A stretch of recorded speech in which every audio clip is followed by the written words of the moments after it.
정립화된 이 러시아의 그 대외 정책 노선이라는 것의 내용은 무엇이냐, 그 정체성이 무엇이냐, 자기가 누굴 줄 알아야 대외 정책을 할 거 아닙니까?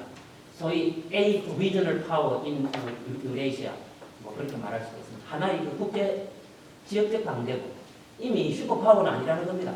슈퍼파워는 딱 하나뿐이죠. 네. USA 하나뿐입니다.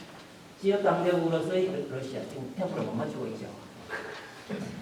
이 시작하면은 또 재미가 나가지고 자본이 상세하게 하는 줄 알았는데 제가 이제 그거 간략하게 하도록 하겠습니다. 이 지역 강대국으로서 러시아가 거듭나다.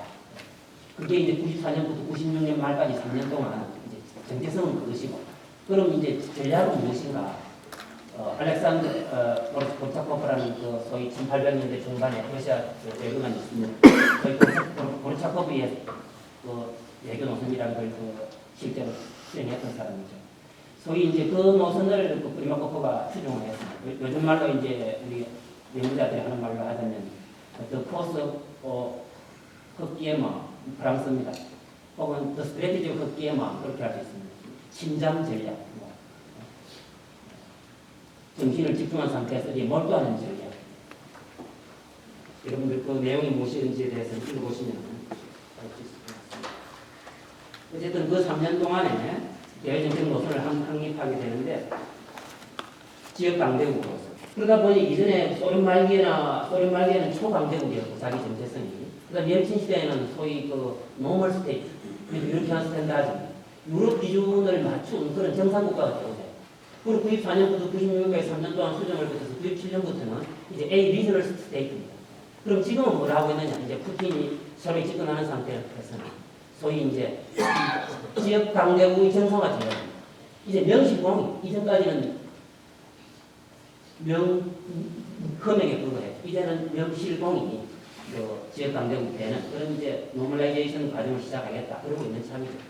이게 한 간략히 말하면 그 모든 그동안의 변화를 다 설명하는 셈입니다. 정체성은 유라시아 대륙의 지역 강대국. 폭넓게 말하자면은 이 유라시아 대륙 전체. 좁게 말하자면은 소련, 과거 소련 땅에서의 강대국. 즉, my own backyard를 가진 그런 나라가 되겠다는 얘기죠. 여러분들 그루지아 전쟁 그린 거 보면 알죠? my backyard라는 겁니다. in my country라는 거예요.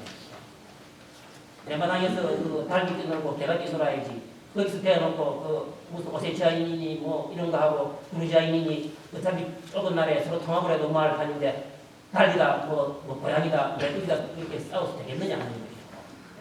인마이 대비하드에서는 그런 민족 분쟁이 없어야 된다는 거죠. 강력하게 개입했습니다.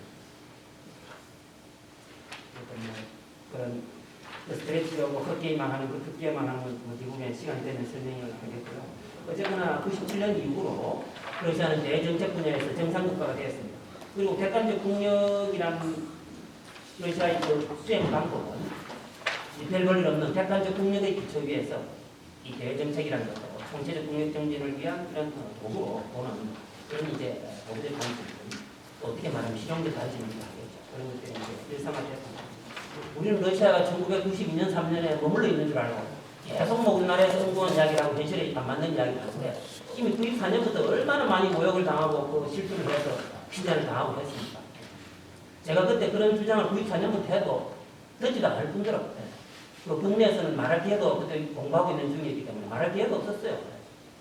그러나 2000년에부터 이제 돌아와서 이제 자주 발언을 해도 여전히 그때도 러시아를 아주 그 후진국을 알고 별 볼일 없는 나라를 알고 그까지는 괜찮다는 겁니다. 어떻게 보느냐 하는 건 자유예요. 마음대로 봐도 되는데 러시아를 어떻게 뭐 갖고 놀아보려고 이용해 보려고 그렇게 통하겠습니까? 러시아가 강대국인데 한자 그대로 정말 그 국가이익이 걸린 문제입니다. 어떻게 보느냐는 상관이 없지만 대외정책을 할 때는 아주 객관적인 기반 위에서 해야 되는 겁니다. 뭐 그런 안 좋은 이야기는 할 필요가 없습니다. 그냥 그렇다는 코멘트죠. 어쨌든 지금 국내 정치는 그 러시아의 권위주의가 좀 더 정확하게 연성거리주의라고 말합니다. 선거하는 척하고 경쟁하는 척하니까 그 연성거리주의가 제자유화 방향으로 갈 거라는 건 알지만 뭐 크게 어떻게 가겠습니까? 현재 그 상황을 봐도 알겠지만 어쨌거나 앞으로 그 대외정책을 전망하는 데 있어서 러시아가 지역 강대국으로서 이 강대국이라는 대외 정치적 국가 정체성은 그대로 변함없이 지속될 것이다. 그리고 여기에 따라서 국가 이익이 규정되고 있는데 그것도 역시 오랫동안 안정성을 담보하고 장기간에 변하지 않을 것이다. 그럼 국가 발전 전략은 무엇인가? 이 중대성에 따라서 다른 분들도 잘 지적하고 있다시피 군현대화, 경제현대화를 통해서 강대국이 되고자 한다.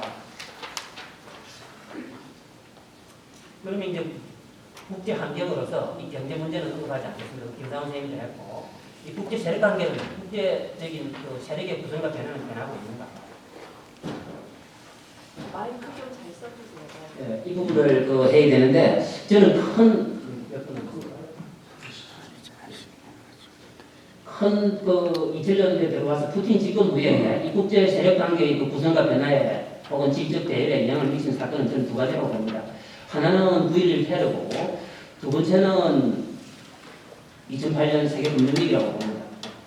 테러라는 것은 이 소위 미국이 주도하는 월드 캐피탈리스트 시빌라이제이션에 대한 그런 그리고 그것을 뒷받침하는 아메리칸 밀리터리 슈프리머시에 대한 도전입니다.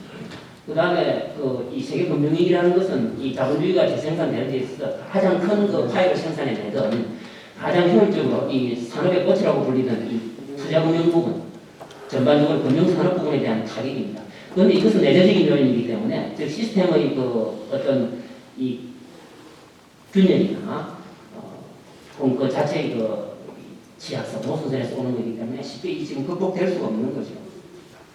모든 걸 생략하고 그러다 보니 지금 국제 세력관계에 대해서 바로 이 국면에서 조금 더 모멘텀을 이 중국이라는 나라가 G2로 구성하는 데 있어서 모멘텀이 시간이 걸리지 않을까 생각했는데 예기치 않게 이 세계 자본주의 시스템 내부에서 이런 이 균열이 생기고 이 모멘텀이 발동하는 바람에 중국이 훨씬 더 빨리 자기들이 원치 않는 시점에서 부상되게 됐어요.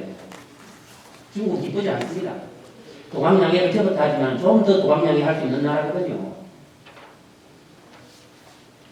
그러면 모스크바는 이 급속하게 G2라는 이런 글로벌 세력 구성 변화에 모멘텀을 가진 이런 시점에서 모스크바는 어떻게 대응해야 되느냐. 러시아는 이제 아까 말했다시피